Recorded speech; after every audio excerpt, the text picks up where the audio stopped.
Historical world کے معزز دوستو، السلام علیکم۔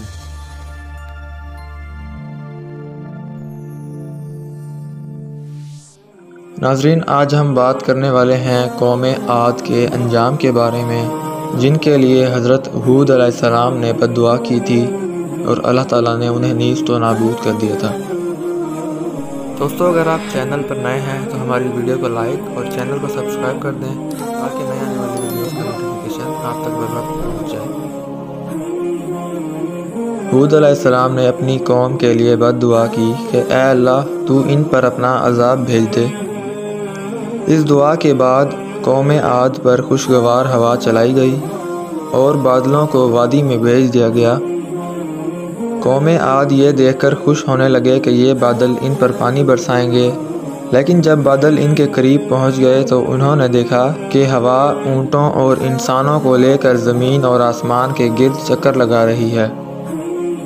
یہ دیکھتے ہی قوم عاد کے سب لوگ جلدی جلدی اپنے گھروں میں گھس گئے، لیکن آندھی نے ان کو وہاں بھی ہلاک کر دیا اور گھروں سے باہر نکال پھینکا۔ یہ عذاب ان پر 7 راتیں اور 8 دن مسلسل مسلط رہا، اور قوم عاد جو لمبے قد والے اور انتہائی طاقتور لوگ تھے، ہوا نے انہیں کھوکھلے تنے کی مانند گرا دیا۔ جب پوری قوم عاد کو ہلاک کر دیا گیا تو اللہ تعالیٰ نے سیاہ رنگ کا ایک پرندہ بھیجا جس نے ان کی لاشوں کو اٹھا کر سمندر میں پھینک دیا۔ بستی کو ان کی لاشوں سے خالی کر دیا گیا۔ قرآن میں اس واقعے کو اس طرح بیان فرمایا گیا ہے: تم وہاں ہوتے تو دیکھتے کہ وہ وہاں اس طرح بکھرے پڑے ہیں جیسے وہ کھجور کے بوسیدہ تنے ہوں۔ اور عاد کی طرف ہم نے ان کے بھائی ہود کو بھیجا۔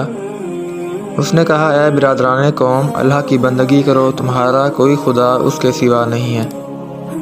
اس نے کہا، اس کا علم تو اللہ کو ہے، میں صرف وہ پیغام تمہیں پہنچا رہا ہوں جسے دے کر مجھے بھیجا گیا ہے، مگر میں دیکھ رہا ہوں کہ تم لوگ جہالت برت رہے ہو۔ ہم نے ایک فہیم نحوست کے دن سخت طوفانی ہوا ان پر بھیج دی جو لوگوں کو اٹھا اٹھا کر اس طرح پھینک رہی تھی جیسے وہ جڑے اکھڑے ہوئے کھجور کے تنے ہوں۔